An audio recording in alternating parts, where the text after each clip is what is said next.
Millennia ago, before God separated the sky from the earth or uttered the words, "Let there be light," there were his archangels, perfect, beautiful, obedient. Or they were supposed to be. Of these original archangels, Lucifer is maybe the most infamous, and his closest ally amongst those angels? Well, you haven't heard of her. Father made sure of that. I mean, it would throw his whole plan into question if you knew about his personal scribe Perry. Heaven's scribe, Lucifer's closest friend, Father's first attempt at a female, and the reluctant mother of all religions. She and Lucifer could not have been closer. And maybe that wasn't a great thing in heaven. As creation goes on, Lucifer gets more outspoken, more opinionated, more disobedient. And Perry's afraid. She's seen her father angry, and she doesn't want to be on the receiving end of that anger again. When Lucifer tells Perry his plans to rebel, she rejects him. Without her, the rebellion fails. Lucifer is cast into hell, and you probably know most of that story. What you haven't heard about happens closer to the present. Millennia later, after Perry's been forced to continue working as a scribe and Lucifer's become king of hell, Perry is inspired to be a bit disobedient herself.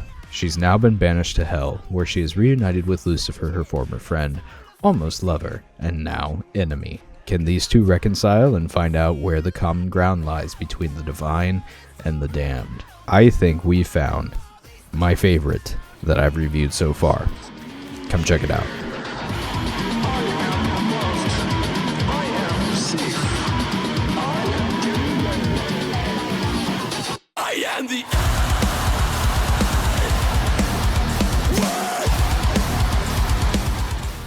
Hey guys, it's Alec the author. Welcome to my indie book author review series, Alec Wants to Read Your Book. This is a series that I do here on YouTube where I read books submitted to me by indie authors. Either they've sent me a copy or given me the title where I can go get a copy myself. I read the book and then give my honest opinion based on a few criteria that I have.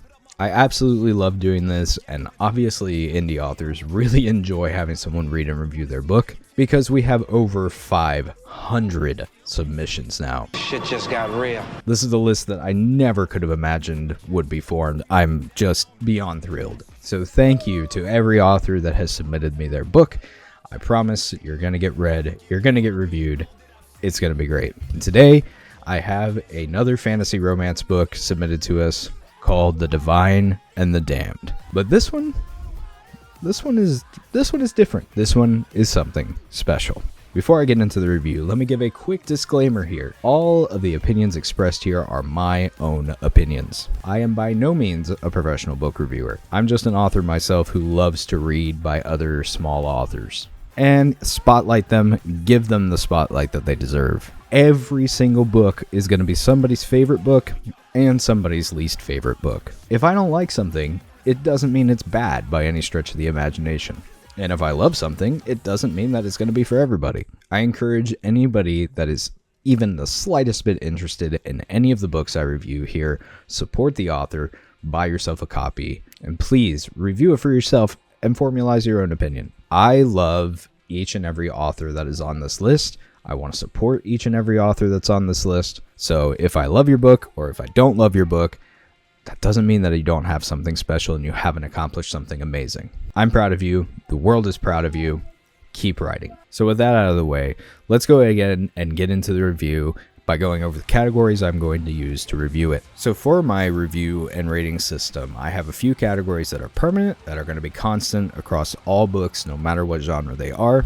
And then certain genres will have a category that is specific to them. The permanent ones are going to be the cover, the writing, the characters, the genre, the spice level.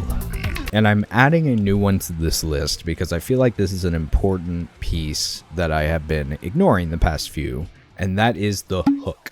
For those of you that may not be aware, the hook is the first line of the book. This is supposed to be something memorable. It's supposed to be something snagging that hooks the reader in and makes them want to keep going. So I feel like that's important. I haven't done that yet with my reviews, but I want to start adding that. So that is going to be its own permanent category from now on, the hook. Now for this book, this is a dark fantasy romance. Because of that, I usually have two additional categories that I add in for fantasy romances. For this book in particular, I'm not going to do a magic system review, because while it is a dark fantasy romance, the fantasy in this is more fantasy religious based, and there's not really any quote unquote magic in the book, beyond if you think angels are magic, I guess.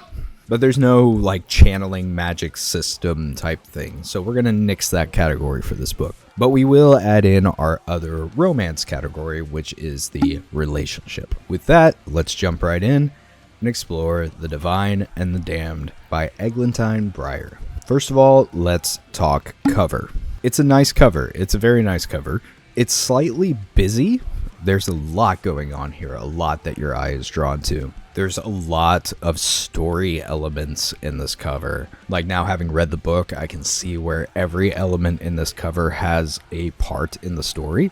But even so, it does look a little bit busy. I wish that the two contrasting wings at the bottom were actually the most prominent feature here because it is so cool. So I kind of wish that was the most prominent thing and it wasn't dragged down all the way to the bottom. But overall, I mean, the colors are beautiful. The text, spot on. It's legible, but it's not boring. And it's not overly flowery either. It's an eye-catching cover.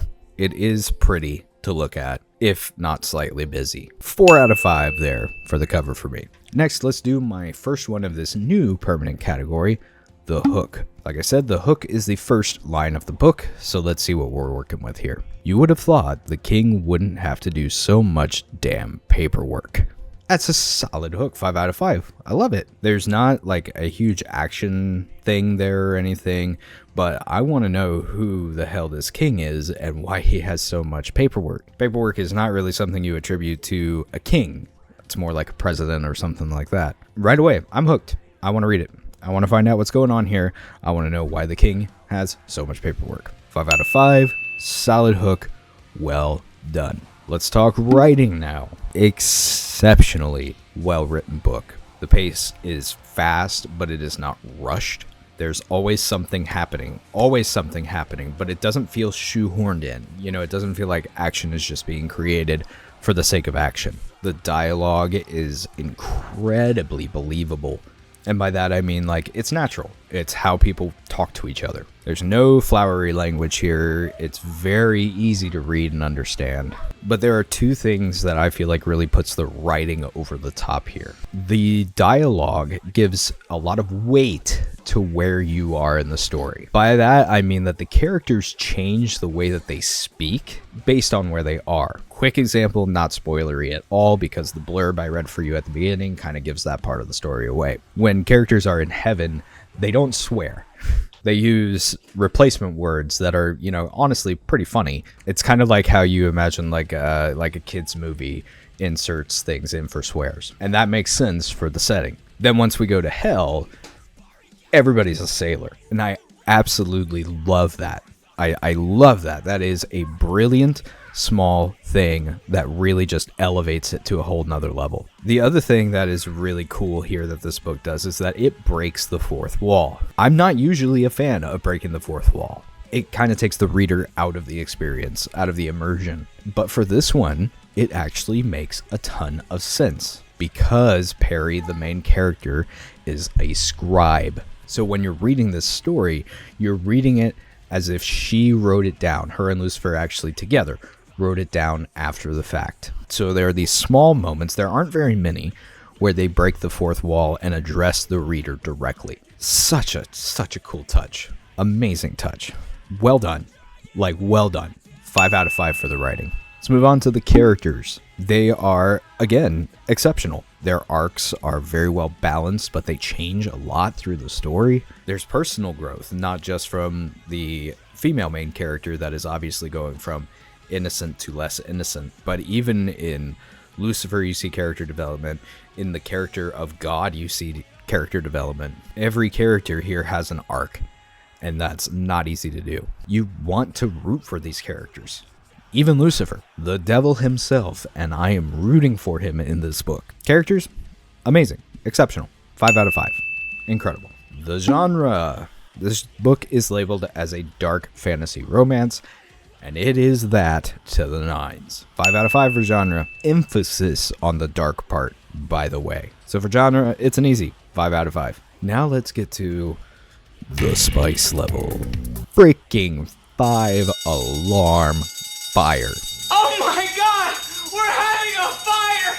Oh This thing is a 5-alarm fire. It is spicy as hell. Pun intended there, by the way. There's a page of trigger warnings at the beginning of the book, and I definitely recommend looking at that. This book can get dark, and I can see how it could be triggering. However, all that being said, I don't found that any of these scenes were put into the book just for the sake of having a spicy book. It's uncomfortable sometimes, but it is part of their character development. It's an extra spicy book, and I don't really go for extra spice in my books. But in this story, it kind of needs to be that way. So spice level, 5-alarm fire, doesn't get much spicier than that. Let's move on to the romance subcategory here, the relationship. 4 out of 5. It's a dom sub relationship where the sub doesn't really know anything. It still has an arc. It still develops well. And like I said, sometimes it can be a little uncomfortable, especially if you're not looking for spice in your books. But the relationship here is genuine. The relationship is not just about sex. There is a friendship that develops way before any of that. It's solid. 4 out of 5. So overall, my final summation of The Divine and the Damned, 5 out of 5. It's my first 5 out of 5er, everybody. The first 5 out of 5 on Alec Wants to Read Your Book. This book is like a modern version of Paradise Lost, which, by the way, if you haven't read Paradise Lost, shame on you, go read it. But at the time, Paradise Lost was an extremely controversial book. I could definitely see this book having received the same kind of treatment, only in a modern time. And that's part of the reason that it is exceptional. It pushes boundaries.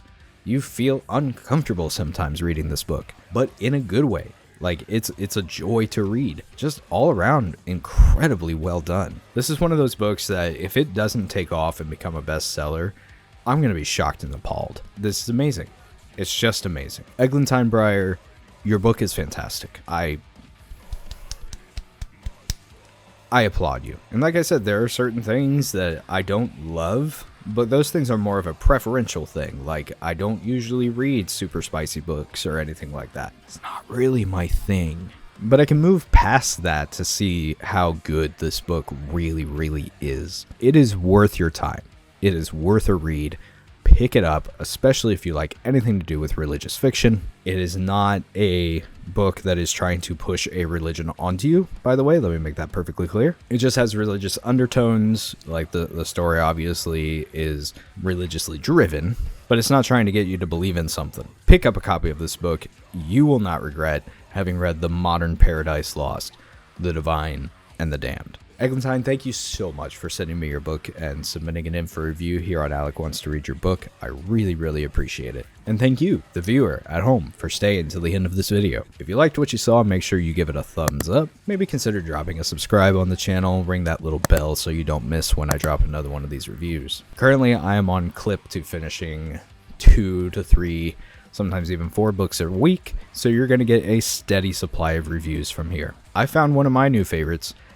I think you're going to find one of your new favorites too. While we're on the subject of thanking people, let me say a special thank you to my patrons over at patreon.com/AlecTheAuthor. These are the people that grease the wheels that make this engine go. Without my patrons, I would be nothing. If you want to get your name on this incredible list of people, head on over to patreon.com/AlecTheAuthor. There'll be a link down in the description below. You can earn yourself some sick rewards just for supporting the channel at less than $3 a month. So thank you patrons. You guys are awesome. That's it for now, so until the next time, be excellent to each other, guys. I want to read your book.